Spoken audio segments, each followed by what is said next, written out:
Dito sa Papa Dudut Stories, ikaw ay hindi nag-iisa.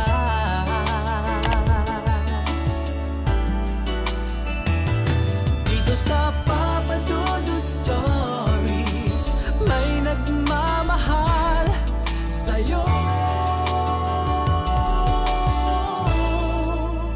Papa Dudut Stories. Papa Dudut Stories. Sa lahat po ng mga nakatutok ngayon, huwag pong kalimutan mag-like, mag-share at mag-subscribe. Maraming salamat po sa inyong lahat.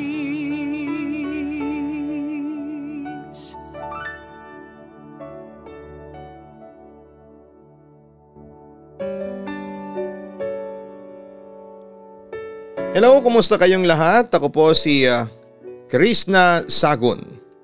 26 years old ngayon at nakatira dito sa Malabon City.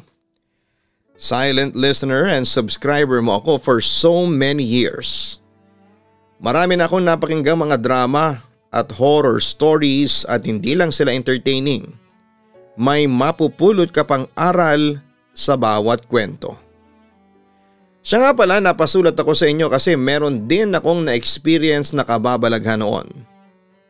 Nagsimula ito noong 2012. Grade 7 ako noon at doon pa kami nakastay sa mga lola ko na katabing bahay lang namin. Pero mas madalas kami magstay sa bahay ni lola kasi malaki, maliwalas at mas malamig kumpara sa bahay namin.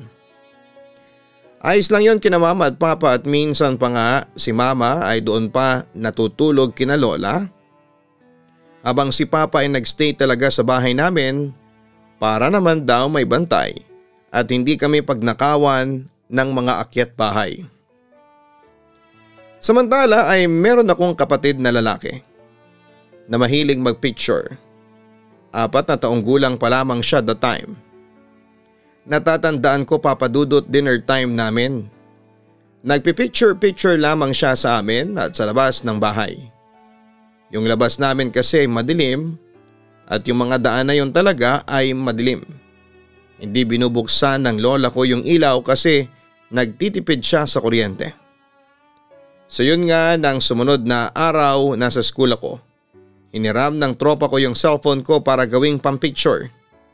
Kaso habang nagbabrowse na ako ng gallery para i-check yung mga pictures na sinat ng kaklase ko, may nakita siya na picture na malikot yung shot, which is yung pinicturan ng kapatid ko.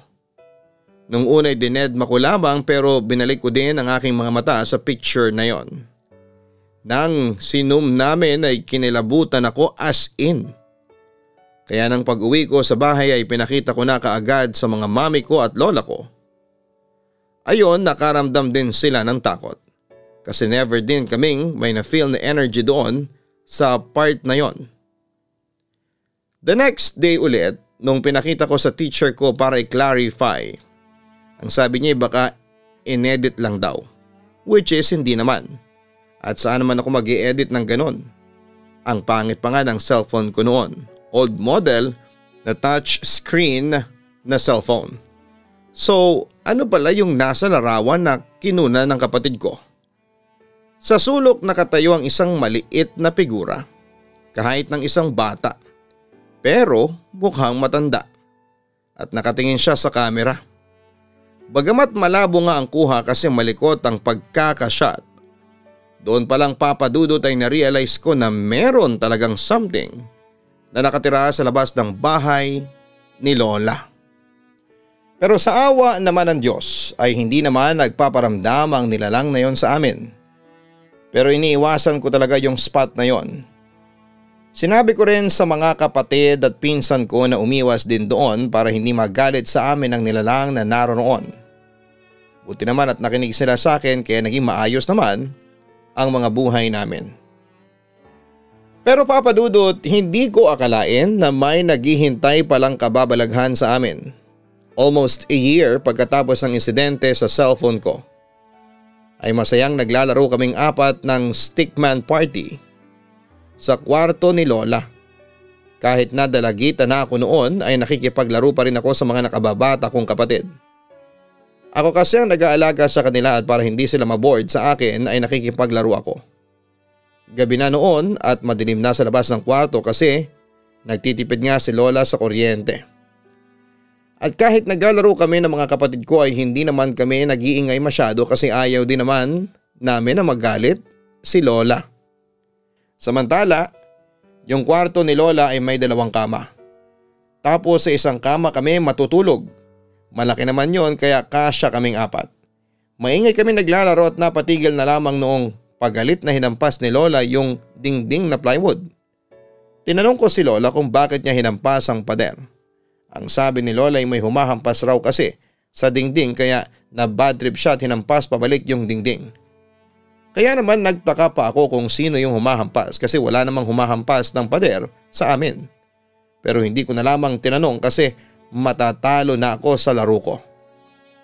Nasa kalagitnaan ulit kami ng paglalaro at napatigil kaming 4 sa paglalaro at pagtawa nang marinig namin yung ingay mula sa sala nila Lola na para bang pilit na binubuksan yung pinto at halos masira na ito. Kaya naman napagdesisyonan kong puntahan yon. Hiniram ko naman yung di-keypad na cellphone ni Lola na pang-ilaw. Inopen ko yung camera kasi mag-o-open lang yung flashlight kung naka-on yung camera. Lumabas ako mag-isa sa kwarto namin at napatingin sa pinto. Napilit pa ring tinutulak. Nakaramdam ako ng takot kasi if tao yon, dapat kanina pa yung nagsalita na pagbuksan siya ng pinto.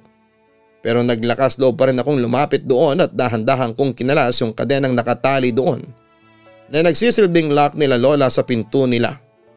Hindi pa rin tumitigil yung pagtutulak ng pinto namin. Kaya napagdesisyonan ko na lamang na silipin yon para malaman kung sino yon. May medyo kalakihan yung butas ng pinto nila Lola kaya doon ako sumilip.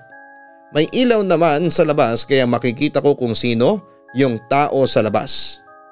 Pero laking gulat ko at nanindig ang mga balahibo ko sa takot nang makita ko kung sino yung nilalang na gustong buksan ang pinto namin. Isa siyang maliit na nilalang na sa palagay ko ay duwende at masaya yung tingin nito sa akin.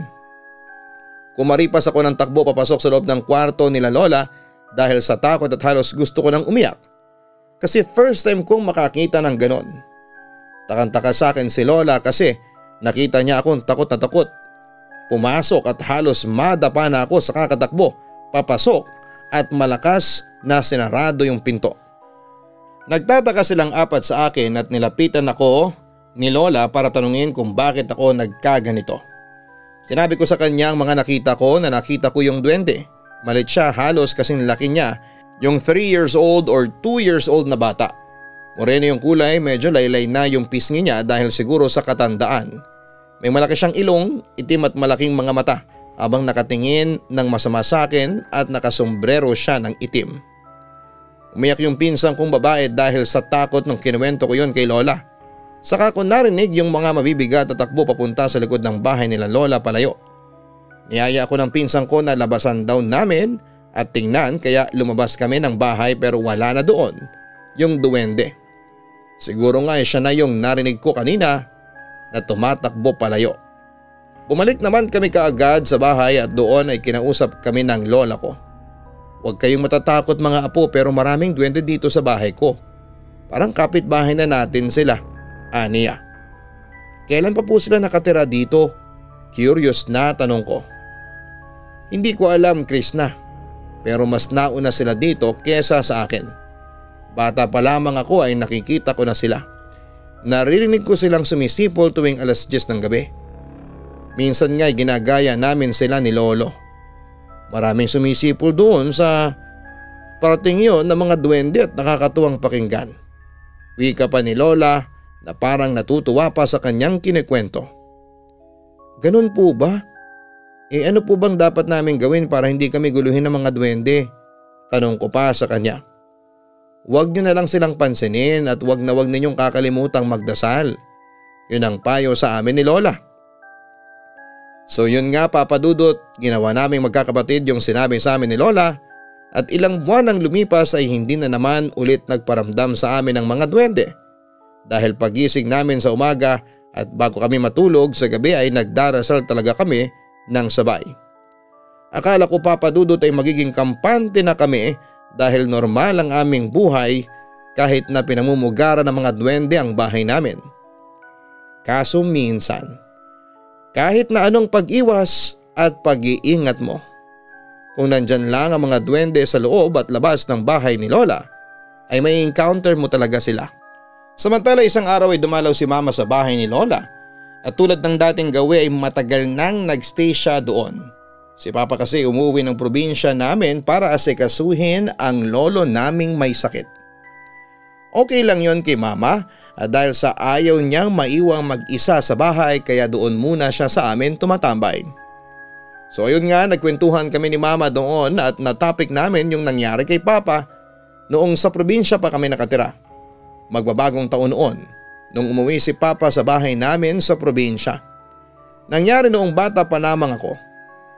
Pag nauwi doon si Papa ay nakasanayan niya na tumatambay doon sa rest house ng tita ko, kapatid ng mama ko, which is katabi lang naman ng bahay namin. Up and down gawa sa kahoy yung bahay ng tita ko, tapos ay purong antique yung mga gamit. Para daw maaliwala sa pakiramdam.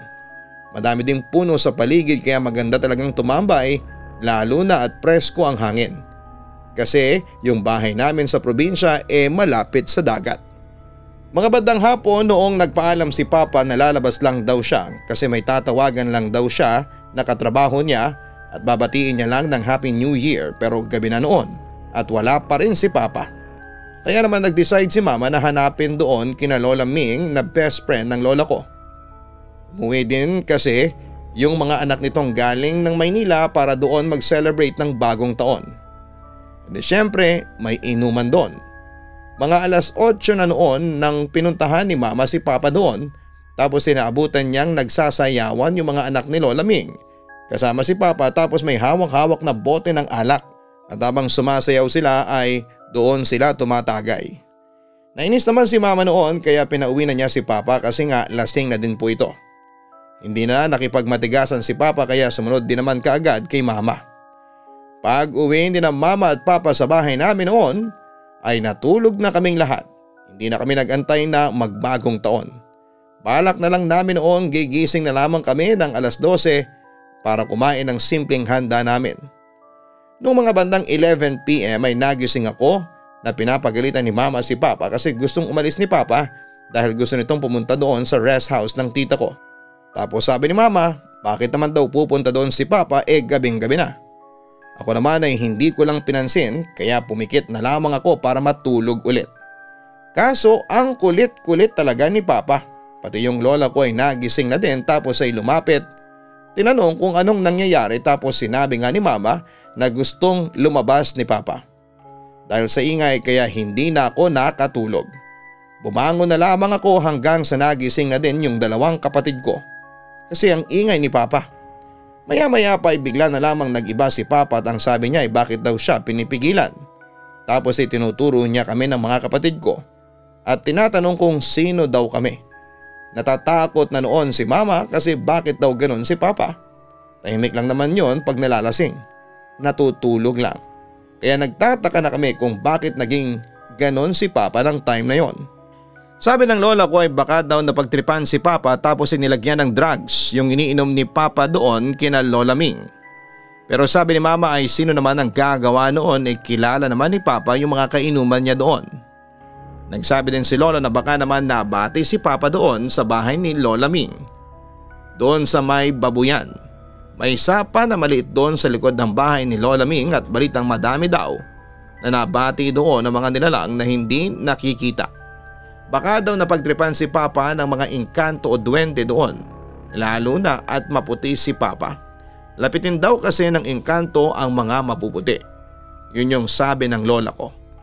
Samantala, natatandaan ko na hindi pa rin tumigil si Papa. Nagpupumilit pa rin siyang lumabas kaya hinarangan namin ng sofa, yung pintuan namin sa sala at saka yung pintuan sa may kusina. Tapos noon ay nagmadali na kaming pumunta ng lola ko kina Lola Indeng, isa sa mga pinakamagaling na albularyo doon sa baryo namin, para papuntahin sa bahay at malaman kung ano ang nangyari kay Papa. Bago kami umalis ng bahay namin ay sinabihan ng lola ko si mama na huwag palalabasin si papa kahit na ano ang mangyari. Kaya bago kami umalis ay nilak namin ng lola ko yung gate ng bahay namin na nakaharap sa dagat. Tapos yung gate sa likod na nakaharap sa rest house ng tita ko. Natatandaan ko, hindi naman kalayuan yung bahay nila Lola Inding kaya nakarating kami kaagad. Pumayag naman kaagad ito na pumunta sa bahay kahit magbabagong taon. Pagdating namin sa bahay, naabutan namin sa sala na pinapainom ni mama ng gamot si papa pero ayaw nito. Hindi na din normal yung boses ni papa kasi pambabae na yung boses niya sa sobrang liit. Ayoko ng gamot, ilayo mo sa akin yan, sigaw nito. Pinigilan na din si mama nung albularyo nang makita nito na pinapainom ni mama ng gamot si papa. Wag, ayaw nila ng gamot, nagagalit sila, sabi ng albularyo. Samantala kung ano-ano na rin ang sinabi ni papa pero nananatiling pambabae pa rin ang kanyang boses. Para na ba siyang sinapian noon? Tapos sabi pa niya, sino daw yung mga tao sa ilalim ng double deck namin? Pagtingin namin, yung insenso lang naman ang nandun. Doon ako nagsimulang matakot. Lalo na nung sinabi ni papa na doon sa malaking bahay may binaril doon sa may puno ng niyog. Nakadapa, pupuntahan ko. Papadudot doon kasi sa rest house ng tita ko ay may nabaril doon.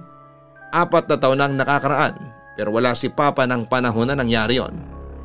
Maraming dugo sa ulo, humihingi ng tulong. Patuloy na sinasabi ni papa habang boses babae pa rin. Dito na narindig lahat ng balahibo ko sa katawan.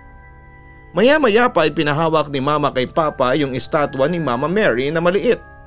Nagtanong nga si papa kung ano daw pero hindi sumagot si mama kasi baka magpanik ang espiritong sumasanib kay papa kung malalaman agad na estatwa yon ng mahal na birhen. At yun nga natatandaan ko noon na hinawakan naman ni papa ang estatwa tapos ay dinasalan ng albularyo si papa sa ulo. Maya-maya pa'y bigla na lamang nagsalita si papa ng hay, uuwi na ako sa bahay ko. Bahala na kayo dyan. Pagkatapos noon ay biglang nawala ang malay ni papa. Nabitawan din niya ang santo na maliit na pinahawak sa kanya ni mama tapos ay nabasag. Ang sabi ng albularyo nakabalik na daw si papa. Duwende daw yung sumapig kay papa pero buti na lang at puting duwende lang daw at hindi itim. Mabait daw kasi ang sumapig kay papa. Antayin lang daw naming mga ilang minuto at magigising din si papa. Tapos pakainin daw kasi napagod daw si papang maglakbay. Hindi nagtagal ay nagkaroon din nga ng malay si papa tapos ay tamang makasinabi ng albularyo na gutom si papa. Kasi pagkagising nito sabi niya, gutom na ako tapos may napanaginipan pa akong parang totoo. Kasi pagod na pagod ako eh. Anong oras na ba? Kain na tayo. Pag-aaya pa ni papa. Hindi na muna namin pinagkwento si papa ng panaginip niya. Kumain na muna kami since mag-aalas 12 na rin naman. Saktong nagpuputukan na sa labas. Kinabukasan saka namin kinuwento kay papa yung nangyari. Kaya daw pala ganoon ang panaginip niya, parang totoo talaga. Nakarating daw siya sa lugar ng maliit na tao tapos ay maraming nagluluto. Ang saya-saya daw tapos ay pinapakain daw siya ng itim na kanin. Sabi ng lola ko ay butit hindi kinain ni papa kasi hindi na daw makakabalik si papa once na nakain niya yung itim na kanin. At yun nga natapos ang kwentuhan namin ni mama tungkol sa nangyari kay papa noon sa probinsya. Yun din daw ang naging rason kaya umalis kami at lumipat sa present naming mga bahay dito sa Malabon City. Yun nga lang may mga duwende rin sa present house namin kaya masasabing hindi talaga kami makawala sa problema. Nagbiro pa nga siya sa akin na lapitin daw ng mga duwende ang pamilya namin. Ayos lang po sana kung puting duwende, kaso yung mga duwende po sa bahay natin ay parang mga itim. Sabi ko naman kay mama. Pero ma, may duwende rin po ba sa bahay natin? Napatingin si mama sa akin. Alam mo Krishna, butit hindi kayo nag-i-stay doon sa bahay natin kasi doon talaga nakatira ang mga duwende na itim. Pag-amin ni mama. Kaya dito kayo pinatira ng mga kapatid mo sa bahay ng lola ninyo. Kasi kung doon kayo titira ay magagambalan ninyo mga itim na duwende. Dagdag pa niya. Nagulat naman ako sa mga sinabing yon ni mama.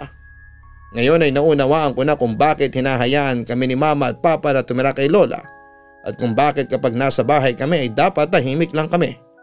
At saka napansin ko din na kapag nandun ako sa bahay namin ay ang bigat-bigat ng pakiramdam ko na nauuwi sa pagkakasakit.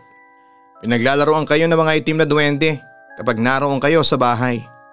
Ani ni Mama. Kayo ni Papa, paano niyo po natitiis na meron kayong kasamang duwendeng itim doon sa bahay natin? Buti hindi kayo pinaglalaroan. Curious na tanong ko kay Mama. Alam kasi namin ng Papa mo kung ano ang gagawin para hindi kami magambala ng mga duwende. Tinuruan kami ng mga albularyong nakita namin. At saka alam din namin kung saan sila madalas naglalagay sa bahay natin tulad ng CR at mga kwarto. Hindi kami masyado nagpupunta doon. Kwento pa ni Mama. Kaya pala nagpagawa pa kayo ng CR natin sa labas kahit na may CR tayo sa loob. Realization ko. Walang gumagamit ng CR sa loob kasi naroon nakatira ang pinuno ng mga duwendeng itim. Ang sabi pa ni Mama. Dito sa bahay ni Lola, may duwende rin po ba dito? Umiling si Mama sa tanong ko. Sa bahay lang natin may duwende. Kung lumabas man sila hanggang sa labas lang ng bahay ng lola mo. Hindi ba nagkwento ka sa akin noon na isang gabi may kumakatok ng malakas sa pinto? Bumalik naman sa alaala ko yung sinabing yon ni Mama. Papa Dudut, isa yon sa hindi ko makakalimutan kasi doon talaga ako nakakita ng totoong duwende. Buti na lang at hindi mo siya pinapasok. Hindi sila papasok ng bahay ng iba kung hindi mo sila papatuloyin, dagdag pa ng aking ina. Minsan binubuksan namin yung pinto lalo na kapag tanghali, ang sabi ko naman. Ang sabi sa amin ng albularyo kahit pa bukas ang pinto, kung walang approval o pahintulot na may-ari ng bahay, hindi sila papasok sa bahay. Ganon ang mga duwende, sagot ni Mama sa akin. Papa Dudut, pagkatapos ng kwentuhan namin ay ikinuwento ko yon sa mga kapatid ko. Kaya simula noon ay hindi na kami pumunta sa bahay namin at nagstay na lamang talaga kami sa bahay ni Lola. Pero minsan may pagkakataon na nauutusan din ako ni Mama na pumunta sa aming bahay para magbantay habang wala sila. Ako kasi ang pinakamatanda sa mga kapatid ko, kaya ako ang inatasan nila sa ganong responsibilidad. Oo, nakakatakot at minsan talaga ay tumatanggi talaga ako sa mga magulang ko kapag nauutusan nila na magbantay ng bahay namin. Pero as always, bilang isang anak ay wala akong karapatang tumanggi sa utos sa akin ng mga magulang ko. Samantala isang hapon ay nautusan ako ni na Mama at Papa na pumunta sa aming bahay para magbantay. Gustuhin ko mang tumutol pero wala akong magawa. Nag-offer naman ang mga kapatid ko na samahan ako pero tumanggi ako. Kasi siguradong magiging maingay lamang ang pag-alis kong kasama ko sila. Ang kinakatakot ko pa naman ay ang magambala namin ang mga duwende sa bahay.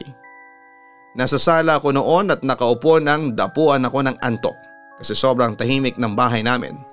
Although pinipigilan ko talaga na huwag matulog pero sa huli natalo ako. Kaya humiga ako sa sofa at nagpasyang umidlip na lang muna. Pero Papa Dudut, siguro ay 30 minutes pagkapikit ng mga mata ko ay bigla ako nakarinig ng mga boses na mga maliliit, nagtatawanan at parabang nagkakasiyahan. Since antok na ako, nawala sa isipan ko na naroon pala ako sa bahay namin at wala sa bahay ni Lola. So sa inis ko ay sumigaw ako. Pwede ba magsitahimik nga kayo, ang iingay ninyo? Sigaw ko sa pag-aakalang mga kapatid ko yon. Pagkatapos noon ay biglang tumigil ang ingay. Akala ko ay wala na kaya balik tulog ako. Pero laking gulat ko nang biglang may sumampal sa mukha ko. Siyempre nagising ako at bumungad sa akin yung mga itim na duwende na nakapalibot sa sofa.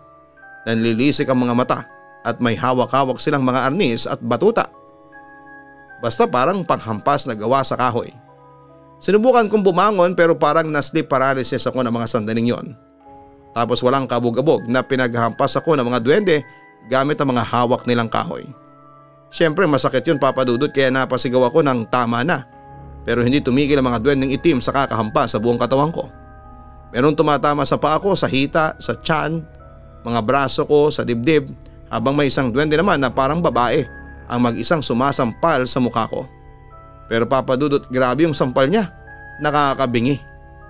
Tama na, maawa kayo sa akin, tama na. Sigaw ko habang namimilipit sa sakit. Pero tuloy pa rin sila sa tila pambubugbog sa akin. Hanggang sa banggitin ko noon ang pangalan ng Diyos at ng Birheng Maria sa isang kisapmatay na wala mga duwending itim at naigalaw ko ng buong katawan ko. Pero iyak ako ng iyak noon kaya nagpa siya akong lumabas noon at pumunta sa bahay ni Lola. Nagulat pa nga si Lola nang makita niyang puro pasa ang katawan ko. Sinong gumawa niyan sa'yo? Galit na wika niya. Yung mga duwending itim po sa bahay namin, binugbog po nila ako. Umiiyak kong sabi noon. Simula noon Papa Dudut ay hindi na ako pinapunta pa doon ng mga magulang ko sa bahay namin. Hindi nagtagal dahil malaki naman ang lote ni Lola ay naisipan ni Mama na idikit na lamang sa bahay nito ang balak nilang itayong bahay. Pumayag naman si Lola at makalipas ang 4 na buwan ay naitayo na ang bagong bahay namin kadikit mismo ng bahay ni Lola. Pagkalipat namin ay inabandonan na namin ang lumang bahay namin kung saan ay nakatira mga duwending itim. Papa Dudut, sa ngayon ay abandonado pa rin ang bahay namin pero yung lupa ay tinaniman ni Papa ng mga gulay. Pero yung bahay ay nakandado na talaga. Sa ngayon ay 26 na ako at aaminin kong may mga kababalaghan pa rin nagaganap sa buhay namin. Lalo na kapag nasa labas kami ng bahay ni Lola. Pero hanggang doon lang yon. At saka nasanay na rin kami sa mga duwending naroroon. Basta hindi kami gumagawa ng mga bagay na alam naming ikakagalit nila. Pairalin ng respeto para hindi kami magkaroon ng malaking problema. Papa Dudut, dito ko na po tatapusin ang kwento ko. Maraming salamat at sana'y magpatuloy pa ang pag-usbong ng inyong programa sa YouTube. Nakasubscribe na po ako. At sana kayo din. God bless and more power. Lubos na gumagalang, Krishna Sagun.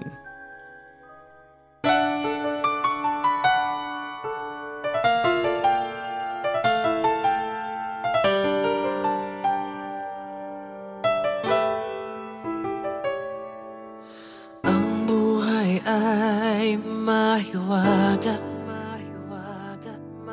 laging may lungkot at saya. Sa Papa Dudut Stories, laging may karamay ka.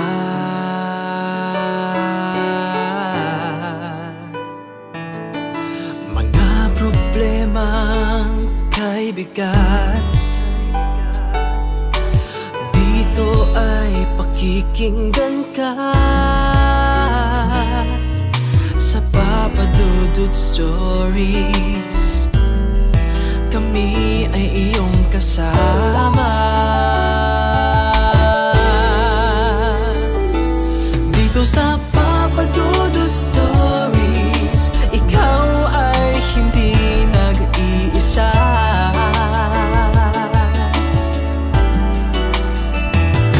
Dito sa Papa Dudut Stories, may nagmamahal sa'yo.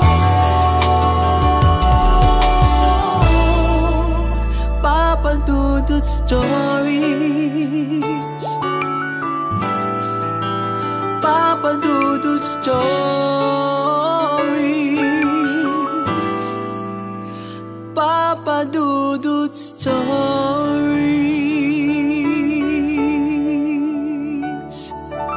Hello mga ka-online, ako po ang inyong si Papa Dudut. Huwag kalimutan na mag-like, mag-share at mag-subscribe. Pindutin ang notification bell para mas maraming video ang mapanood ninyo. Maraming salamat po sa inyong walang sawang pagtitiwala.